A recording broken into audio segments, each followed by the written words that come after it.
Do I need to ask Horatius to escort you out of here? Get out, you horrid barbarian!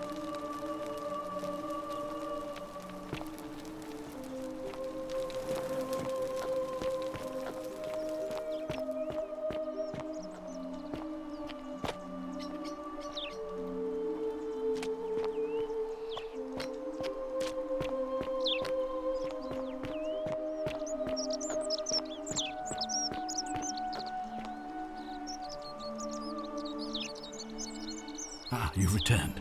Do you have any... Thank you.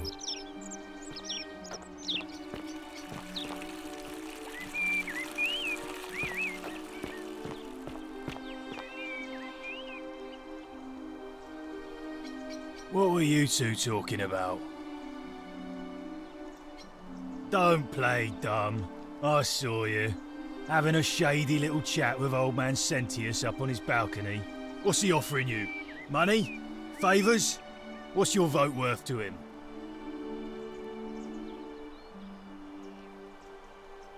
What else would you be murmuring about on election day? Mark my words, Malleolus is gonna be magistrate by the end of the day. And if I tell him you sided with that feeble old has-been, that you've been trying to undermine his hard-won victory, you'll have picked the wrong patron. Got it?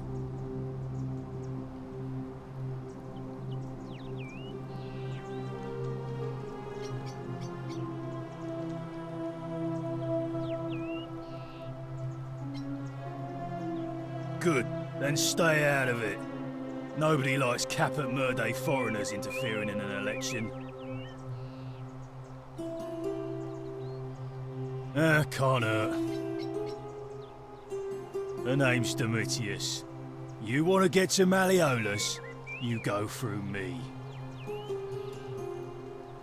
Why? Because I am a gladiator. That's why. You want to see me fight? Keep running your mouth, fatuous cunners. When Malleolus wins the election, yeah? This place will change. You won't even want to leave. You'll see. I think it's gone on long enough, and Malleolus is going to put an end to it once he's elected. We've already lined up the votes he needs to win. Just stay out of our way, and we won't have a problem. Malleolus, of course.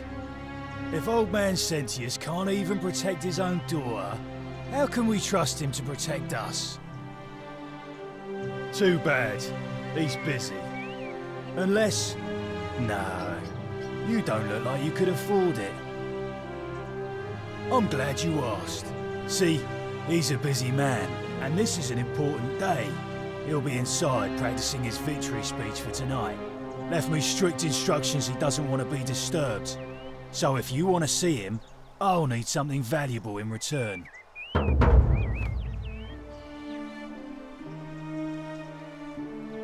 Bribe? That's such an ugly word. What I'm looking for is more of a tribute to me, your soon-to-be patron. Dunno. Something good. Just make it good. Whatever. Just remember, I'll be watching.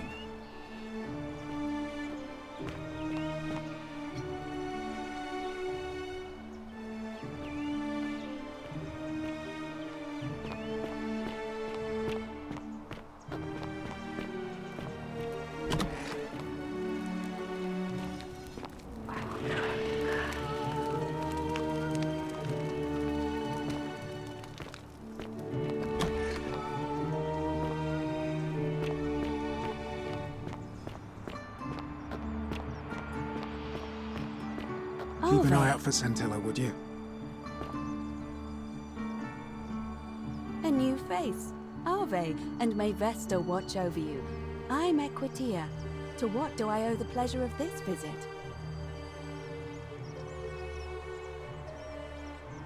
Oh my. I take it people are quite direct where you're from. I suppose it's quite charming in its own way.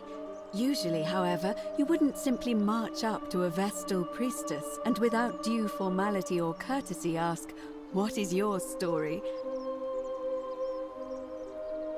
The proper approach would be to arrange an introduction through a mutual acquaintance in high office, by which time you would already know how to address me. And then you would find a way to satisfy your curiosity rather more indirectly. But to be honest, I've often thought what an unnecessarily formal way to communicate that is. So, let's do it your way. You just keep being yourself and ask whatever you like. It'll be a refreshing change. You know, I'm not entirely sure. But what about you? How did you end up here? Karen, you say? And nothing about that name seemed odd to you?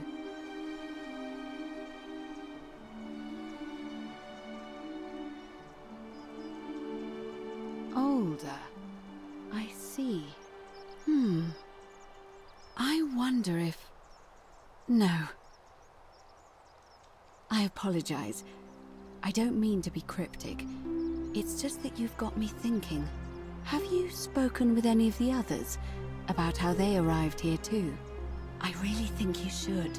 Go around and ask them what they remember and see if you notice any patterns. Good. Thank you. But please be careful. I just don't want to see what happened to Livia happen to you too. Up until a few weeks ago, she was a perfectly productive member of our little community, darning clothes and cutting hair. She was always so chatty, always seeking out newcomers and asking them where they were from and how they wound up here. And then, about a month ago, she suddenly changed.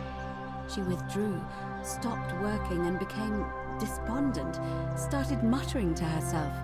Galerius and I visited her to see how we could help, but she just looked at us with this haunted stare, called us bloodless shadows, and told us we were ignorant of some pattern. Look, it could be unrelated. Perhaps she simply fell ill. Or, as Galerius suggested, the weight of the Golden Rule was too much for her. But there is a small chance that she learned something, saw a pattern nobody else saw, and that it broke her. I just don't want to see that happen to you. So be careful, will you? Thank you. Now, go and follow the thread of truth through this labyrinth, and come back to me if you discover any patterns.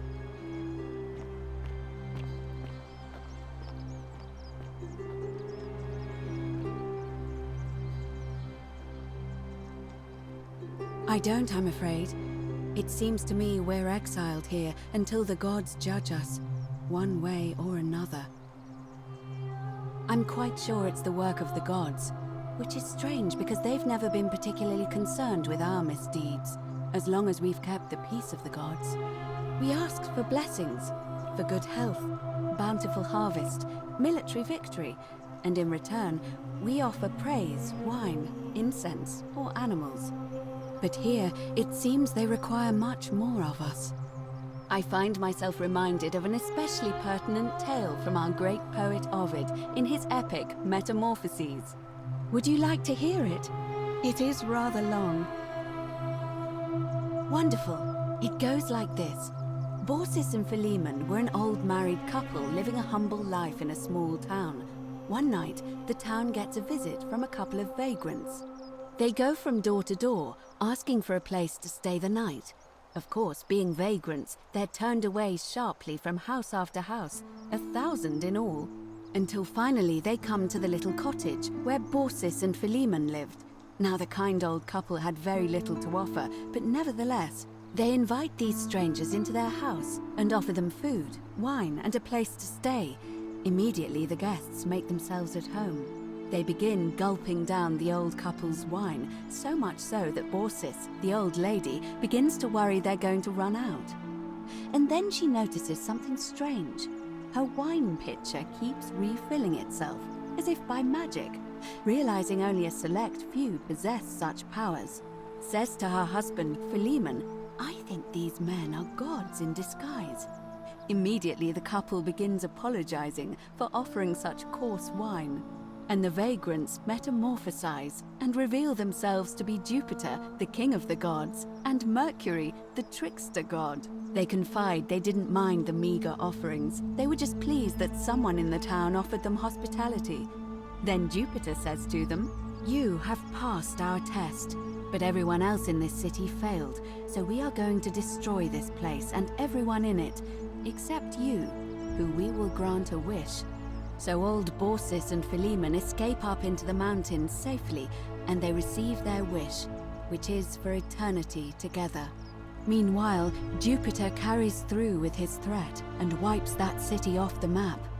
Some say the moral of that story is that we must all honor the sacred rituals of guest friendship, the reciprocal obligations owed between hosts and guests. But I like to think it's that we should always show compassion for those less fortunate than ourselves.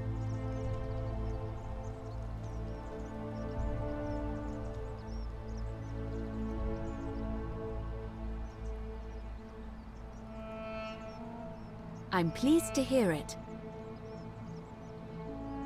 It must be completed by dusk, just the same as any other official business. It'll be between Sentius, the incumbent, and Malleolus, the challenger. Why do you ask? All of the male citizens who are willing and able to attend, unless they're running, of course. Well, you're not a citizen yet, so no, I'm afraid not. But if it's any consolation, there are other ways to influence the outcome of an election. By using whatever gifts the gods gave you. Nothing untoward, of course. I'm responsible for announcing it and making sure the procedures are followed. You can, assuming they're eligible and willing to accept the nomination. As I said, I'm planning to hold it before dusk, but I suppose I could hold it sooner, if there's a good reason.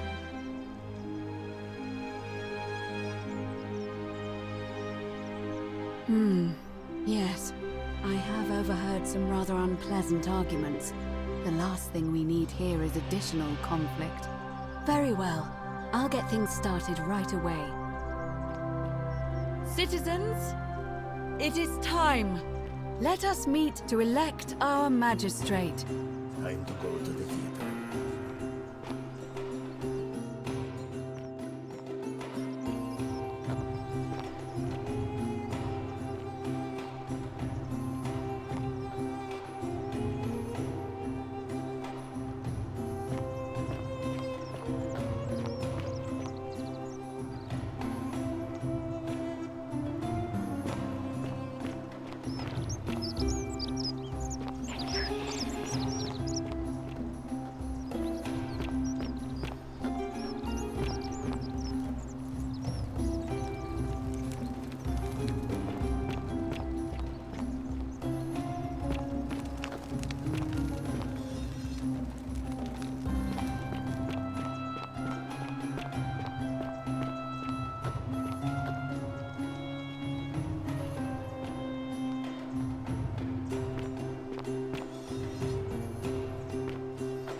Candidates are Sextus Sentius Imperiosus and Marcus Malleolus Gurges. As agreed, we shall dispense with ballots and candidates will abstain from voting. Let's make this quick. As I say your name, call your vote. I'll start with you, Horatius. Sentius, of course. Georgius, Malleolus! Dacius, Malleolus. Galerius, I abstain. I'm just here to observe. Virgil, Malleolus. Rufius, Malleolus. and finally, Domitius. Malleolus. Who else? Citizens, you have made your decision. Your new magistrate is Marcus Malleolus Gurges. Hail, Magistrate Malleolus. I said, hail, Magistrate Malleolus. That's more like it. Thank you. Thank you. I am delighted and deeply honored to have been elected your magistrate. And now, I make this solemn promise to you, good citizens. Under my leadership, you will finally enjoy the freedom you deserve. No more shall you walk on eggshells, fearing simply to live and breathe, because the tyrant Sentius told you it was forbidden. For my first act as magistrate, I hereby announce a day of celebration to mark the end of an era. The myth of the Golden Rule is no more. The Golden Rule is real, you idiot. For his attempt to deceive us all, Sentius is hereby found guilty of treason against the Empire. What? I have committed no crimes. This is madness. His sentence: to fight for his life in gladiatorial combat against Domitius, here and now for your entertainment. You have no idea what you're doing. You're going to get us all killed. Wait, I exercise my right as a Vestal priestess to pardon him. I will not allow you to do this. You're showing your true colors now, priestess. Your corruption sickens me. Domitius, ignore her. Proceed. This is insanity. You'll doom us all. Lies! It is time the Golden Rule was exposed for what it is, a children's fable, exploited by a treacherous leader to instill fear in all of us. This is why he's in his gladiator gear. They've been planning this all along. Shut up, all of you. The magistrate has spoken. I'm going to enjoy killing you, old man. The many shall suffer for the sins of the one.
Salve, friend.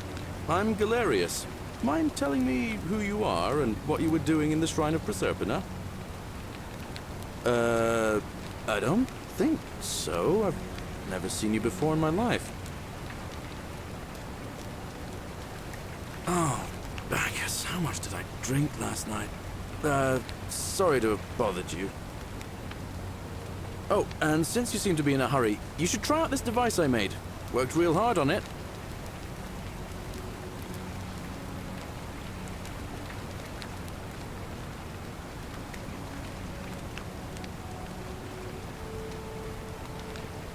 Just attach the pulley to the rope over the lake and hang on to the handles. If it works, it'll be faster than walking. And if it doesn't work, worst thing that can happen is you'll take a swim in the lake. I haven't quite summoned the courage to test it myself. But don't worry, it's completely safe. Probably. All right, see you around.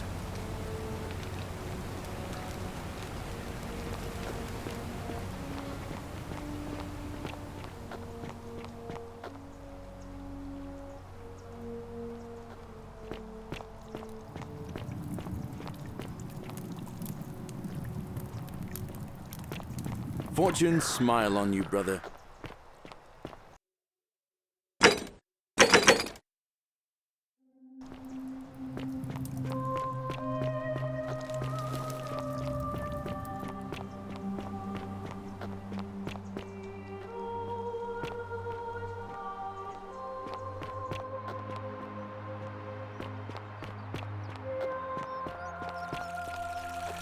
On your best behavior, I trust?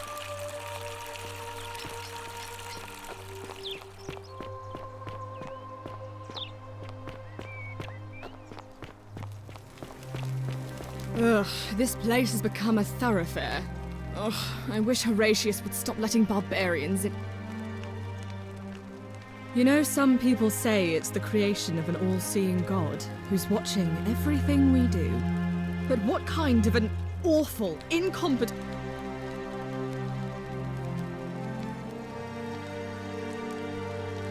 Did you hear that? Curse you, you coward! Where is my sister?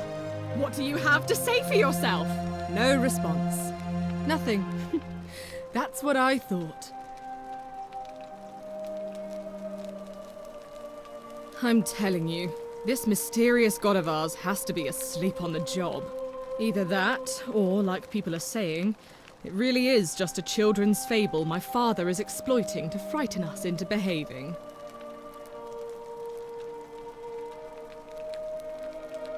Oh, and I suppose I'll just have to take the word of a know-nothing barbarian who just arrived, will I? You know, some people say... Oh, I'd say it to their faces if they had... Did you hear that? What do you have to say? No I'm telling you. I trust...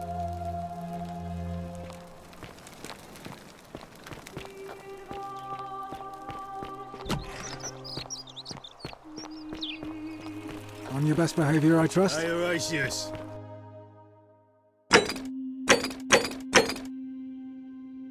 How's it feel knowing your man's doomed to lose the election today? If you're trying to goad me into an argument, it won't work.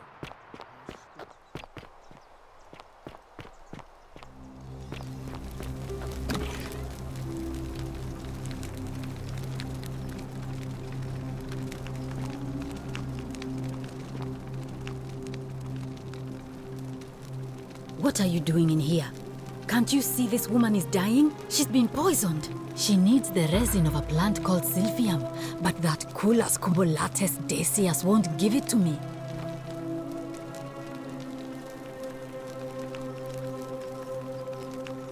It's too late. She just slipped away.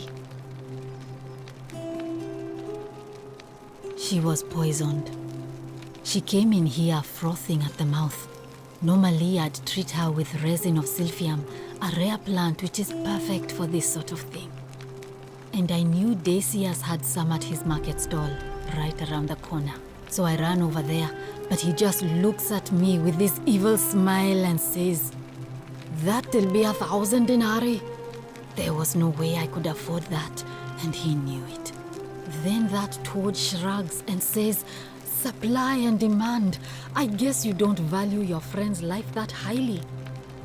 Anywhere else, I'd just pay a thug to steal it from his stall. But there's no way I can do that down here with the golden rule. So all I could do is come back here and just watch her die. I kept on apologizing. And now I'll never know who poisoned her, or how they managed to do it without breaking the golden rule. Or why she cursed that snake's cruel black eyes with her dying breath. Well, unless you have the power to bring someone back from the dead, there's really just one thing you can do. Get me that Silphium resin. I'm going to have another patient in here soon. Could be in the next day or in the next hour. And I will not allow this to happen again. I don't care how you get it, but you have to make it happen. Because if I lose another patient this way, I swear to the gods below, not even the Golden Rule will stop me from marching up to that Genetricum Fututo and scratching his eyes out.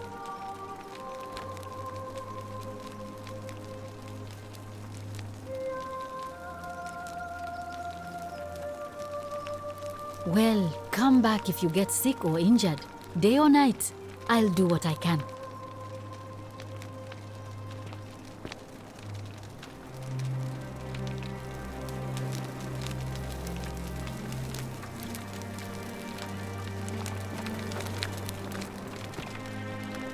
May Apollo keep you safe.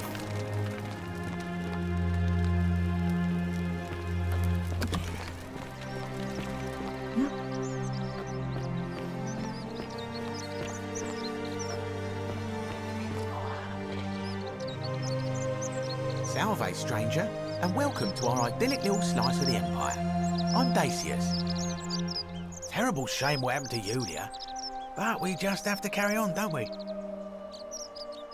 You mean, how did I end up here? That is a lengthy tale.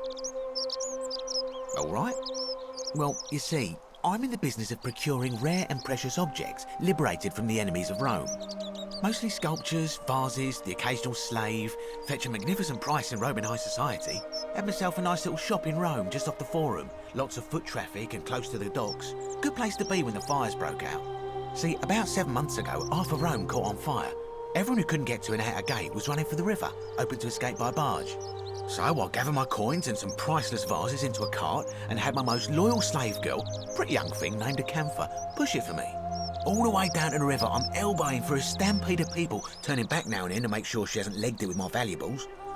But, to my surprise, we make it, and I see this barge loading up, and it's so full it's almost sinking. But the captain's happy to take my coin, so I start boarding, and then he puts his hand on my chest and he says, "No, too heavy. The cart or the girl." So I did what anyone would have done.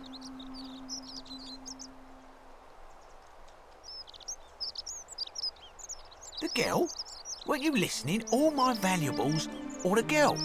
I mean, I can always buy a new slave girl if I still have my money. So I put my hand on the cart, and I guess she realised what was happening because those pretty black eyes of hers go all wide. And in one swift motion, she topples the whole bloody thing into the Tiber.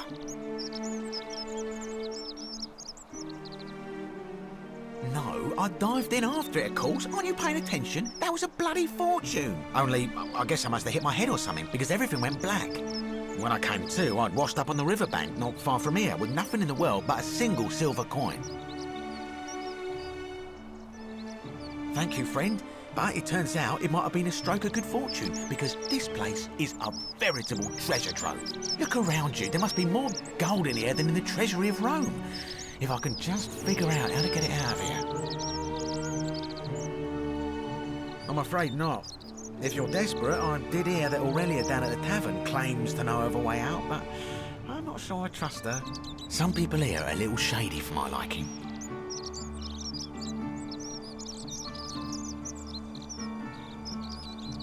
It's terrible for inflation is what it is. There's so much gold just lying around, it's practically worthless. At least down here. Of course, I have an idea for generating real wealth, but what I need is a bow. Just a simple composite bow. I've scoured this city from top to bottom with no luck. But if you happen to find one, bring it to me and we'll talk.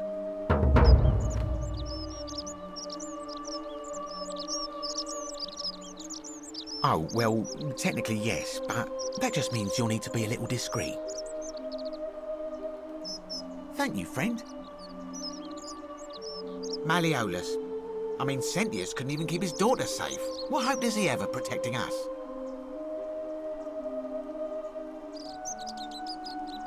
Not going to happen. Certainly. All I ask is a reasonable price of 1,000 denarii.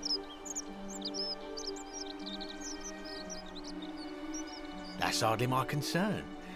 But if you get a job, work hard and save your coins, you should be able to afford it within, say, 5 years? Oh, it's perfectly legal. Simply a question of supply and demand, I'm afraid. Take it or leave it. Hear what? You sure you're feeling all right? If you're hearing things, perhaps you should pay a visit to Lucretia's clinic. We don't want another Navia on our hands. She claimed the statues were whispering to her. Nobody else could hear it. Then she shut herself in the palace and we never heard from her again. But I digress. Do you want this Silphium or not? Well, if you did that, you'd break the golden rule, and we'd share the same fate as the last lot who lived here. Is that what you want?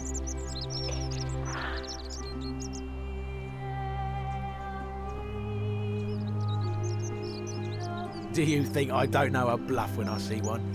Nice try. Very well. Perhaps I can interest you in something within your budget?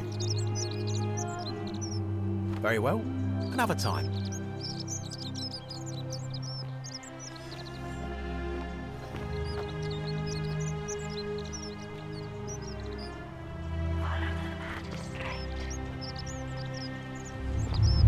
The many shall suffer for the sins of the one.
No idea. You know, that's all right.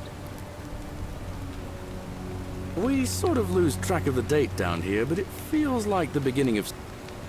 It's 817 AUC.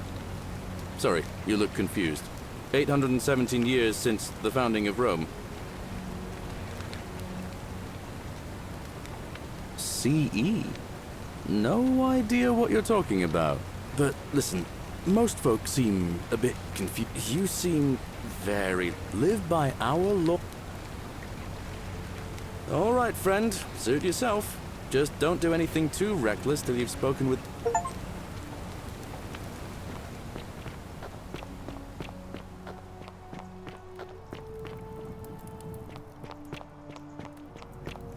The 49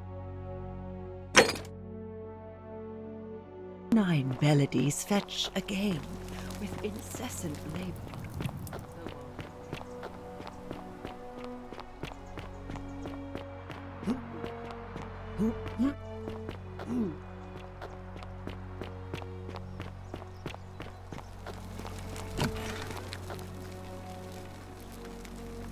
What? She needs the resin of a plant called Silphium.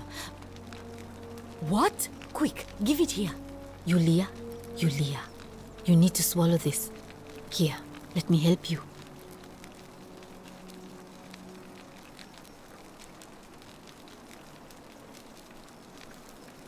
Hopefully, in a moment, she should be able to breathe normally. That was extraordinary. How did you know she needed this exact thing, and at this exact moment? Are you some kind of oracle? A what? I'm sorry, I must have misheard you. I think it's your accent, because it sounded like you said, time traveler. But whatever kind of traveler you are, that was like the gods hearing my prayers and intervening. You just saved a person's life, and you should be proud of yourself. She might even be able to thank you herself in a few moments. And maybe she can tell us who poisoned her and who she meant when she was muttering about that snake's cruel black eyes. In the meantime, I'm happy to help you with whatever it is you need. I'm Lucretia, and I'm going to be straight with you. I'm not a physician. This is Nevia's clinic. I've just been filling in ever since she disappeared. I'm tired and out of my depth and miserable all the time. But I'd rather take this on myself than let one of you lot mess it up. My husband and I moved to Rome from Caesarea. He embraced the Roman way more than I would have liked and turned into an awful philanderer. I would have divorced him and demanded the return of my dowry, but I knew he would sooner have me killed than give me my right. So I waited for the right time to take what was mine and disappear. And then the fires came. As he prepared to evacuate our villa, I gathered our most precious belongings, coins and gemstones, and the moment his back was turned, I ran. I could barely see for the smoke, and the streets were full of people trampling each other. I ran for the river, like everyone else, and leapt in. The next thing I remember, I was waking up on a riverbank, not far from here. It's all right. Say what you will about this place. At least my fornicating husband will never find me. And while there's no shortage of snakes here, at least with the golden rule, they have to try to be discreet about it. Oh, this shrine was in use as a clinic long before any of us arrived here. Kind of strange to set up a clinic in the temple of the god of disease. But the god who inflicts a curse is also the only god who can undo it. So I suppose praying to Apollo for healing kind of makes sense. Well, she used to run the clinic. She was a midwife, not a physician, but she was the closest thing we had down here. And she was good too, until she suddenly lost all interest in us. One day she told me she'd made some profound discovery about the golden statues. This changes everything, she kept saying. But I had no idea what she was talking about. The last time I saw her, the last time any of us saw her, she was muttering to the statues, like she could talk to them. And then she shut herself in the palace, barred the door from the inside, and nobody's seen her since. She's been gone so long now, we figure she's either dead or up to something so strange that she doesn't want anyone else to know about it. But I really wish I could reach her, because that's the only hope I have of solving a troubling problem, a real thorn in the paw situation. One of my patients is suffering from terrible rheumatism. His joints are inflamed and he's in constant pain. I really shouldn't say. He wouldn't like it. And he's a little bit scary. He's become so irritable that the smallest things set him off, and I worry he'll end up losing his temper and lashing out, and you know what that means. I just know Nevia would know how to treat him, assuming she's still alive. But nobody seems to know how to get into the palace.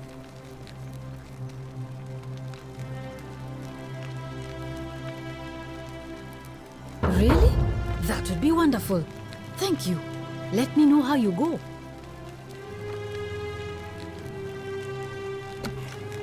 Salve.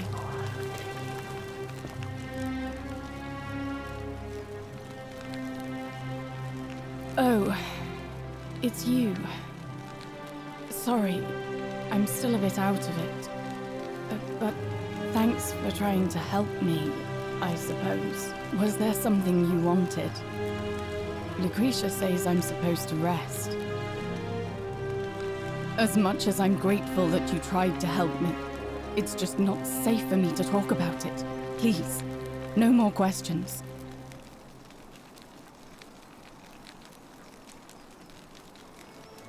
The Golden Rule. That's the least of my worries.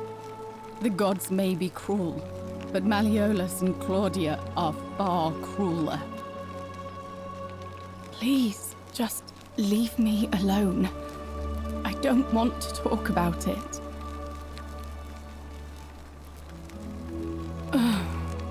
persistent as Nemesis, aren't you? I can tell you, but it's a long saga. All right. I'd been here about a week when it dawned on me I'd be trapped here for the rest of my life. I could hardly breathe, and I knew I had to get out somehow. So when my new friend Aurelia offered me a secret way out, I would have done anything. And then I learned her asking price.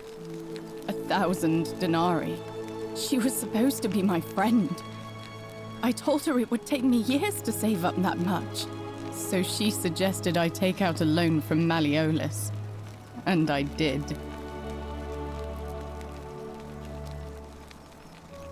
I had to sign an agreement saying I'd work off the debt over 30 years. But I figured I'd be out of here so soon it wouldn't matter. I paid Aurelia, and she gave me her so-called way out. Do you want to know what it was? Hemlock. It's a deadly poison made from a plant. Drink this, she said, and you'll be out of here in no time. Of course, I demanded my money back, but she refused. She pointed to a sign on her tavern saying, "Let the buyer beware." Then she just looked at me with those cruel black eyes and she laughed. She immediately told Malleolus I'd tried to escape without paying him back. Only he didn't seem upset or surprised at all. In fact, he just thanked her. And that's when I realized the two of them had planned the whole thing from the beginning. That's what I said to the magistrate. I went to Sentius and begged for help, but he said the law was clear. I'd signed over my labor for 30 years and there was nothing he could do. I thought about resisting too. But Malleolus said if I didn't submit, I'd break the Golden Rule. And I couldn't be responsible for all those deaths, so he locked me in his villa. Confiscated everything I owned as collateral, and made me wear immodest, humiliating outfits while I worked day in, day out. His wife Claudia was just as bad. She set me to work on an endless stream of futile, demeaning tasks. I'd be on my hands and knees, scrubbing the floor clean for hours, only for her to pour slop on it and hiss, "You missed a spot." Those two took everything from me. But they forgot to confiscate one thing: my hemlock. I just wanted it to be over, but it seems I messed that up too. Should have drunk all of it.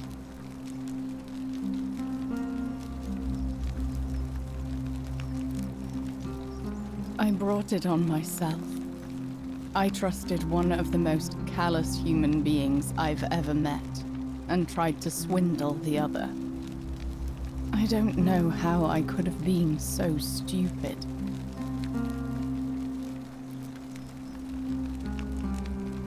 When I've recovered, I expect their thug Domitius will come for me. He'll escort me back to their villa, and I'll be right back where I started. Only this time, I won't be able to lull myself to sleep at night with the thought of a permanent solution. Honestly, it would have been better if the poison had been allowed to run its course. I doubt it. It seems this is the fate the gods have chosen for me, for trying to escape. At least until someone breaks the Golden Rule. Huh. Maybe it wouldn't be so bad.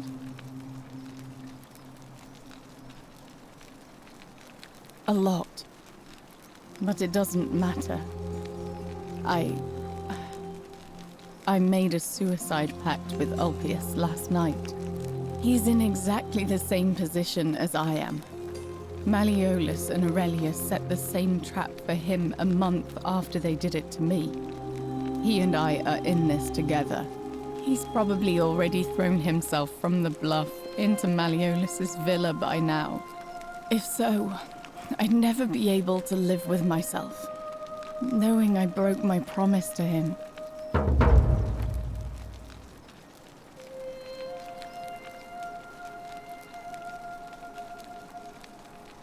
I doubt you could make it up to the bluff in time. I don't know who you are, or why you seem so determined to help me, but thank you. All right, but please don't take too long.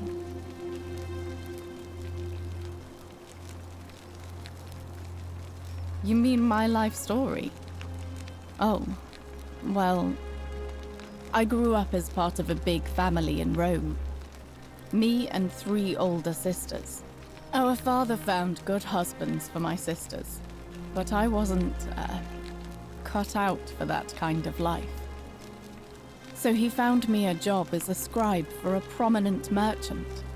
It was a good life for a while, until 7 months ago when the fires came.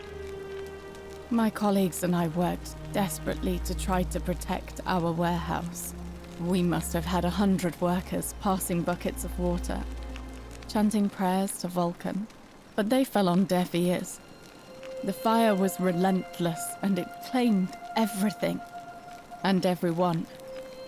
Well, almost everyone. My employer told me to grab what valuables I could and flee for the Tiber with the crowds. I remember diving into the river, and then the next thing I knew, I was waking up on the riverbank not far from here.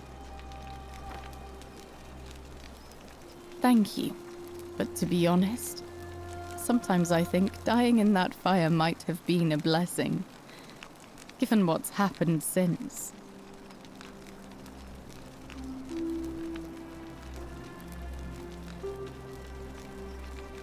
If that's your idea of a joke, it's not funny. Go away.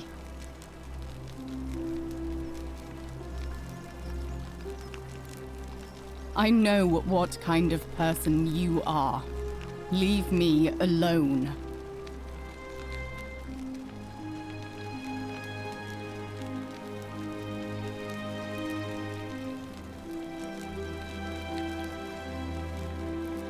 I know what kind of person...